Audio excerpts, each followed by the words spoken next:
요한의 세례로부터 우리 가운데서 올려져 가신 날까지 주 예수께서 우리 가운데 출입하실 때에 항상 우리와 함께 다니던 사람 중에 하나를 세워 우리와 더불어 예수께서 부활하심을 증언할 사람이 되게 하여야 하리라 하거늘. 그들이 두 사람을 내세우니 하나는 바사바라고도 하고 별명은 유스다라고 하는 요셉이요, 하나는 마띠아라. 그들이 기도하여 이르되 뭇사람의 마음을 아시는 주여, 이 두 사람 중에 누가 주님께 택하신 바 되어 봉사와 및 사도의 직무를 대신할 자인지 보이시옵소서. 유다는 이 직무를 버리고 제 곳으로 갔나이다 하고 제비 뽑아 마띠아를 얻으니 그가 11 사도의 수에 들어가니라. 아멘. 오늘 말씀 따라합시다. 하나님이 택하신 사람 이충희 목사. 아니 같이 있어가지고 하나님이 저만 택한 줄 알았어요.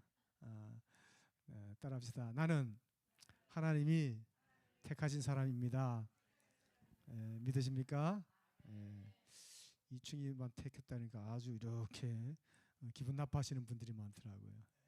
우리 모두를 하나님이 택하셨습니다. 언제요? 언제요? 창세 태초에 창세전에 우리를 택하셨다. 하나님은 오늘도 하나님의 사람을 택하시고 그를 통해서 하나님의 일을 하기를 원하십니다. 세상은 능력 있고 영향력 있는 사람에 주목하지만 하나님은 다릅니다. 하나님은 중심을 보시고 하나님 앞에 기도하는 사람, 신실한 사람, 순종하는 사람을 택하십니다. 성경을 보다 보면 인생의 스토리, 우리 세상의 이야기와 다른 역반전된 모습의 인생을 많이 보여줍니다.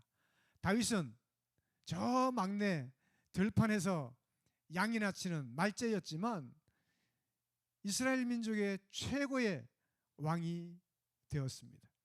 이름 없는 여인은 메시아의 어머니가 되고, 오늘 말씀에 있는 것처럼 아주 계산이 빠르고 똑똑했던 유다는 제 길로 가버렸지만, 사단의 악한 길로 멸망의 자리로 떠났지만 조용히 섬기는 마띠아를 하나님이 사용하신다는 사실입니다.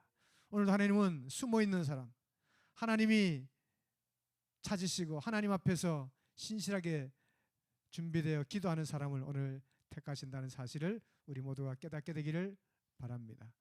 능력이 대단하고 탁월하고 외형적으로 뛰어난 것이 아니라 늘 기도하면서 하나님 앞에 신실하게 아멘이라고 순종하는 사람을 오늘날 택하시고 복을 주십니다.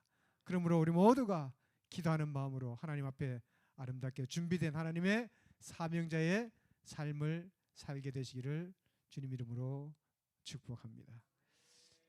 하나님은 하나님의 일들을 시작하기 전에 하나님의 사람들을 부르셨습니다. 몇 명을 불렀어요? 12명을 불렀습니다. 그 12명을 택해서 하나님의 위대한 일들을 감당했습니다. 그리고 이 12제자가 부활 이후에 낙심하고 실망할 때 또 이들을 다시 훈련시키면서 사도 바울을 비롯해서 실라, 디모데, 또 다른 신실한 제자들을 하나님은 만들어 가셨습니다. 그런데 그것이 어느 날 갑자기 된 것이 아니라 오랜 준비와 시간을 가지고 되었다는 것이죠. 하나님의 사역은, 하나님의 일들은 시간이 때로 필요하고 그 시간을 통해서 하나님은 준비하도록 하신다라는 것입니다. 우리가 사도행전 앞에서 보면서 너희는 예루살렘을 떠나지 말고 아버지의 약속하신 것을 기다리라. 하나님의 성령의 새로운 역사가 시작될 때에 떠나지 말고 기다리라라고 이야기하고 있습니다. 하나님의 성령의 위대한 역사와 하나님의 놀라운 일들, 사람의 일이 아닌 하나님의 새로운 역사, 기적의 역사, 구원의 역사가 펼쳐질 때 성령의 힘입은 하나님의 사람들을 통해서 이루어지기 때문에 그 성령이 임할 때까지 기다리라는 것입니다. 성령의 충만한 사람들을 통해서 일하기 때문에 성령 충만한 그 때를 기다리라는 것입니다. 그래서 제자들은 흩어지지 않았습니다.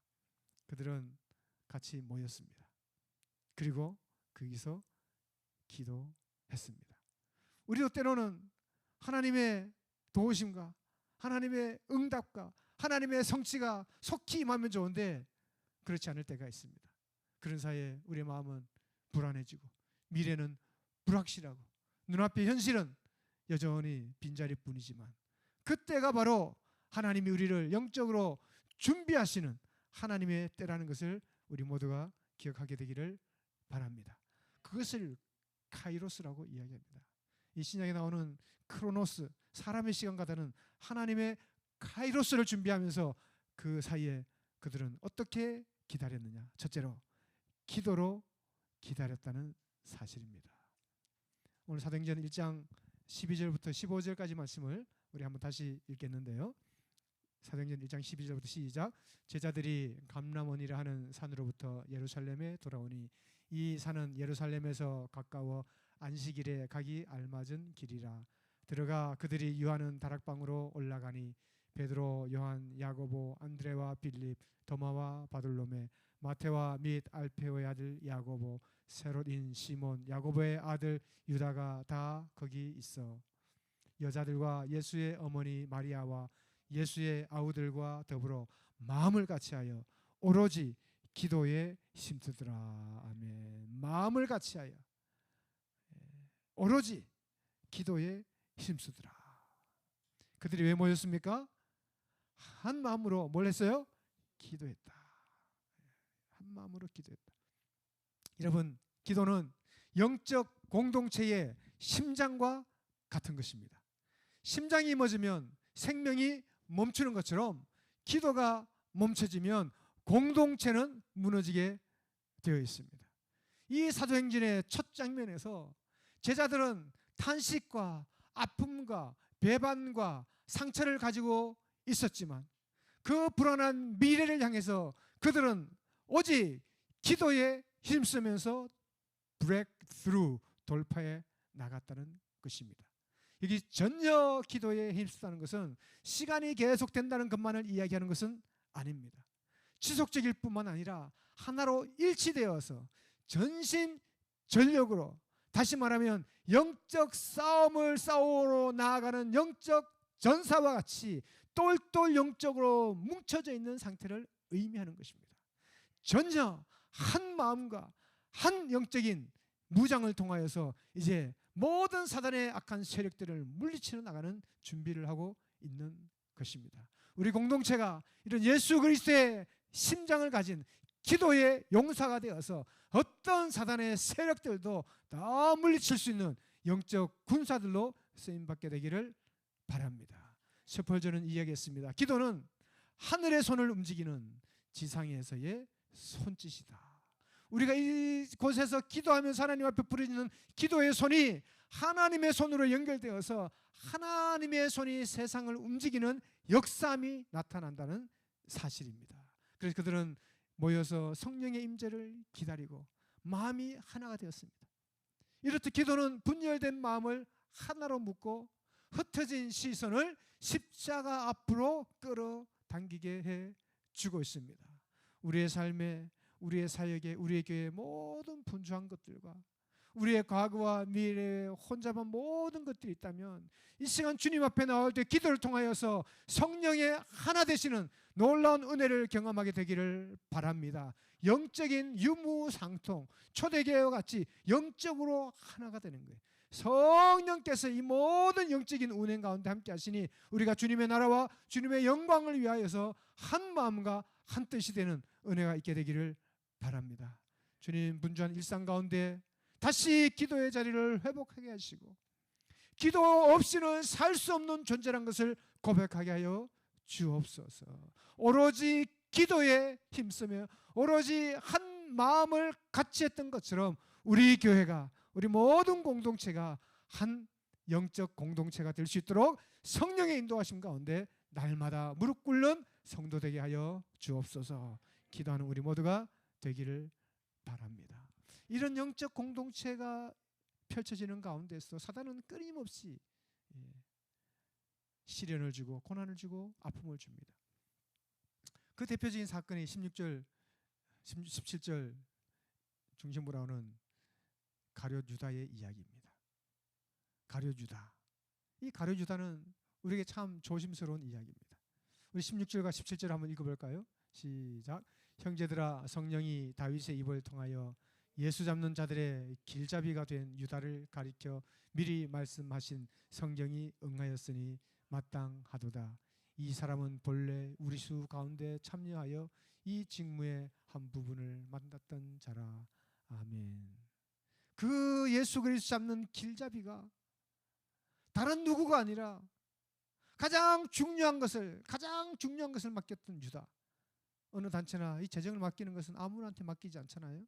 가장 믿을 만한 사람한테 맡기는데 가장 믿을 만한 사람이었던 유다가 예수님을 배신했다는 것입니다. 이것이 오늘날 우리들에게도 동일하게 나타나는 모습 아니에요? 믿는 도끼에 어떻게 돼요? 발등이 찍힌. 경험이 많으니까 바로 답이 나오잖아요. 발등이 하도 찍혀가지고 발이 남아 돌지 않는 사람도 있어요. 가장 믿었는데, 가장 신뢰했는데 말이죠. 그 예수 그리스도 잡는 그 앞잡이 역할을 이 유다가 했다는 것입니다. 그런 예수님의 신실한 제자였고 함께 3년을 동거했고 떡을 때 주님과 함께 아름다운 영적 공동체의 가장 소중한 사람 중에 하나였습니다. 그런데 은 30에 스승인 예수 그리스도를 팔았습니다. 여기서 중요한 것은 왜 실패했느냐가 아니라 이 유다의 실패를 어떻게 공동체가 극복해냈느냐가 더 중요한 겁니다. 이것이 비록 역사의 아픔의 현장이고 기독교 역사에, 초대교회 역사에 그런 고통과 상처가 있지만 그 아픔과 실패를 딛고 이 공동체가 다시 한번 새롭게 거듭나는 그 모습이 오늘 본문에 나타나고 있다는 것입니다. 유다의 타락은 단지 배신만의 문제가 아닙니다. 사명자가 가장 중요한 그 영적 사명의 본질을 물질과 바꿔치기했다는 것입니다. 사단은 오늘도 이런 물질을 통해서 영혼을 팔아 영혼을 좀 먹고 하나님 앞에 쓰여지는 그 영혼의 가치를 땅바닥에 떨어지게 만들고 있습니다. 그래서 공동체는 그 아픔과 그 영적인 충격을 다시 회복해야 되었습니다. 제자들은, 하나님의 소명자들은 누구를 바라보고 사느냐? 우리를 창세전에 택하신 누구를 바라봐요? 하나님을 바라봐요. 우리를 구원하시고 우리를 영원토록 사랑하시는 킹덤 오브 갓, 하나님의 나라의 그 주권을 가지고 계시는 하나님을 바라보고 우리는 살아가는 인생인 줄로 믿습니다. 우리가 이전에 몰랐지만 예수 그리스도 주로 영접한 이후에 우리는 하나님의 자녀라는 영적인 소중한 가치를 회복하고 난 이후에는 우리의 삶의 가치관이 달라졌습니다. 다른 것이 아니라 오직 하나님의 영광을 위해서 살아가는 존재가 된 것입니다. 그런데 유다는 God, 하나님을 뭐가 바꿔버렸어요? 골드와 바꿔버렸어요. 여러분, 이것은 유다만의 이야기가 아닙니다. 오늘날 우리에게도 마찬가지. 이 하나님과 돈은 멀리서 보면 비슷해요. 멀리서 보면 비슷해요. 그래서 물질을 바라보고 물질을 위해서 돈을 벌고 많은 돈을 가지고 그 돈의 물질의 풍요 속에서 그것이 마치 세상의 모든 행복을 주는 것처럼 살아가는 사람들이 오늘날 많이 있습니다. 그러나 그 끝은 물질로 인해서 패망하게 되고 물질로 인해서 영적인 소중함을 잃어버리게 되고 물질과 함께 망해버리는 거 아니에요. 우리 지난 말씀을 통해서 나사로와 누구? 부자. 이 부자의 모습이잖아요. 아니, 물질이 없으면 그 공허함 가운데서 영적 갈급함으로 하나님을 찾아갈 텐데 물질의 풍요함에 가리워져서 하나님을 바라보는 영적 안목이 완전히 소멸된 거 아닙니까? 그래서 많은 사람들이 이 골드를 가수로 착각하고 쫓아가는 그러한 모습들이 오늘도 있습니다. 사명자에게도 마찬가지. 하나님 앞에 부름을 받고 하나님의 위대한 일들을 하는데 어느 순간 이 골드가 있는 거예요. 그래서 골드를 따라가고 하나님은 저 뒤편으로 가버리는 상황이 되는 경우가 있습니다.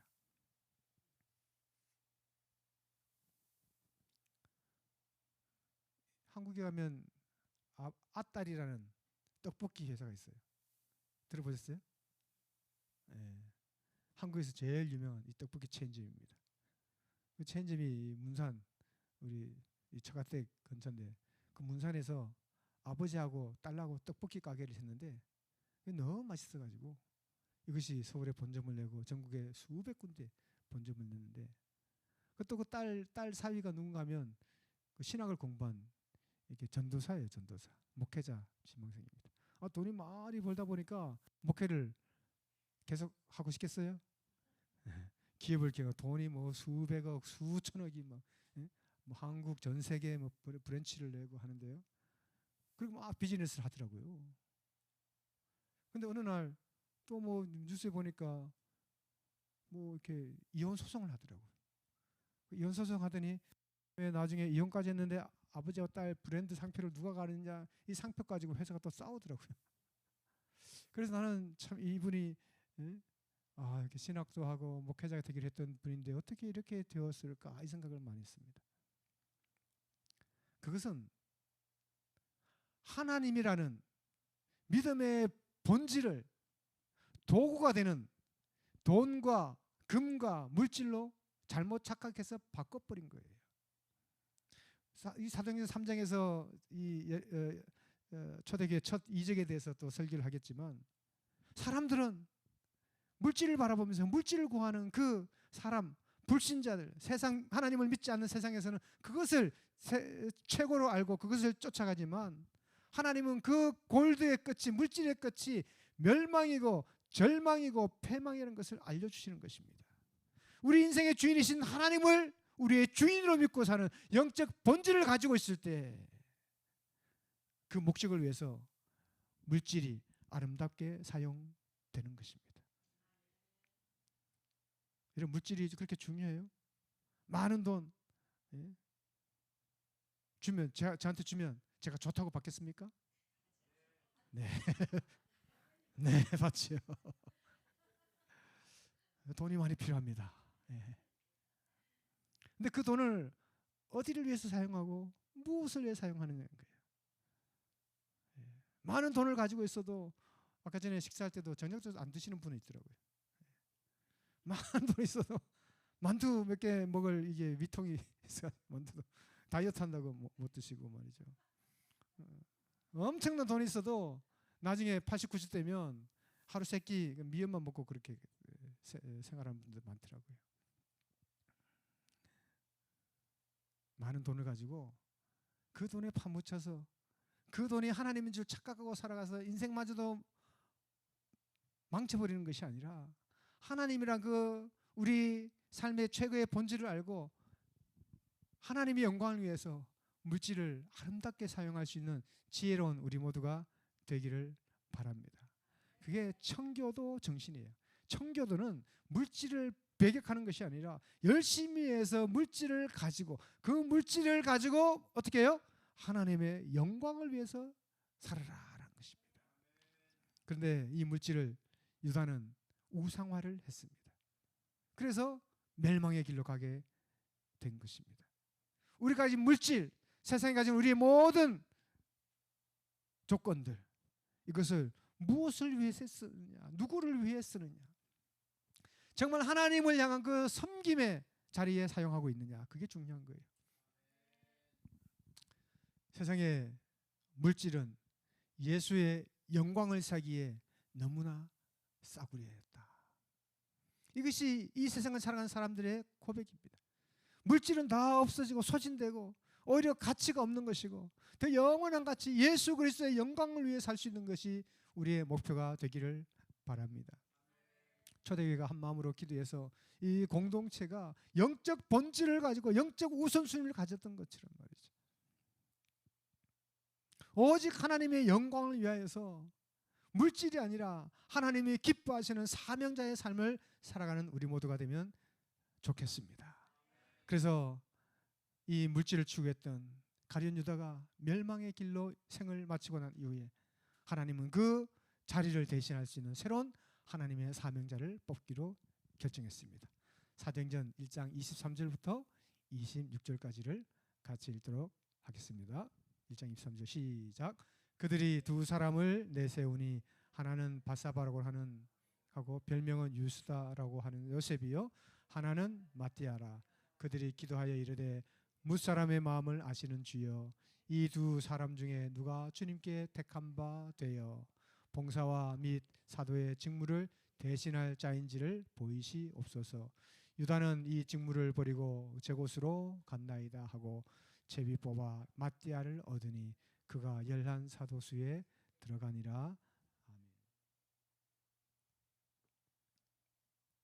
유다는 지혜로운 사람이었고 더 유명한 사람이었고 예수님과 함께 다니면서 잘 보여진 사람이었습니다.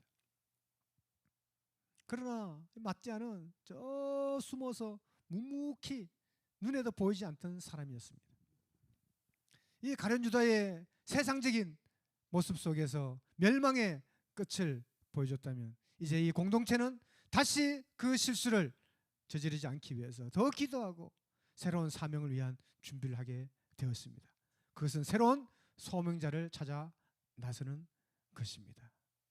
낯선 인물이지만 전혀 성경에 이전 등장한 모습도 없지만 숨어있는 그를 하나님이 보셨고 준비시키시고 세우셨다는 사실입니다. 우리 여기서 중요한 사실을 깨닫습니다.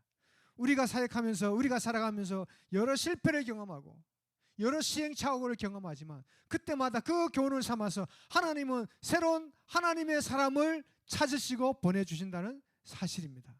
그 일들을 위하여 우리는 기도하고 세상의 관점이 아닌 하나님의 시각을 가지는 것입니다. 하나님은 준비한 자만 찾지 않으신다. 그분은 순종하는 자를 준비시키신다.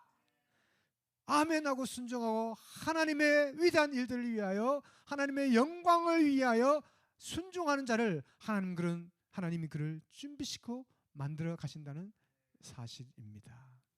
세상에 영웅이 아닐지라도 저 구석에서 조용히 하나님의 소명을 감당하는 이 마띠아를 하나님은 준비된 자로 채우셔서 이 12 제자들과 더불어 하나님의 위대한 초대교회의 부흥을 만들어가게 되는 것입니다. 성령의 공동체는 선택이 아닌 순종으로 새로운 사명을 맞이해야 됩니다. 하나님의 위대한 사역 앞에서 아멘으로 순종하고 하나님의 부르심 앞에서 내가 여기 있사오니 나를 보내소서 주님 앞에 순종하는 우리 모두가 되면 좋겠습니다. 우리가 기도할 때 주님 앞에 영적으로 무장되어서 하나님의 위대한 일들을 감당하는 성령 충만한 하나님의 사용자로 하나님의 소명자로 사용되기를 원합니다. 기도하는 우리 모두가 되기를 바랍니다. 이제 말씀을 마무리하면서 하나님의 택하심은 오늘날도 마찬가지입니다. 단지 구약과 초대교회뿐만 아니라 오늘도 하나님의 일들을 맡길 사람을 오늘도 찾으십니다. 교회의 모습 속에서 크고 작은 모습 속에서 또 가르치는 사역 속에서 아니면 몸으로 섬기는 모습 가운데서 하나님께서 우리에게 하나님의 일들을 맡기실 때 아멘으로 순종하는 우리 모두가 되면 좋겠습니다. 그리고 주님 앞에 무릎을 꿇고 하나님의 음성을 듣고 내 자랑이 아니라 내 물질이 아니라 내 욕심이 아니라 주님의 나라와 영광을 위해서 과감하게 헌신되기를 결단하기를 바랍니다. 겉으로 보여지는 것이 아니라 묵묵히 마띠아와 같이 이름도 없이 묵묵하게 주의 일을 순종하면 좋겠습니다. 하나님은 유명한 자를 택하시는 것이 아니라 기도하는 자, 준비된 자, 순종된 자를 오늘도 찾으시기 때문입니다. 하나님은 오늘 부르십니다. 내가 너를 지명하여 불렀나니 너는 내 것이라. 우리 주님 앞에 택함을 받고 하나님 앞에 영적인 용사가 되어서 하나님의 놀라운 일들을 감당하는 우리 모두가 되시기를 주님 이름으로 축복합니다. 우리 찬양하면서 같이 기도하면 좋겠는데요. 아까 부른 365장 마음속에 근심 있는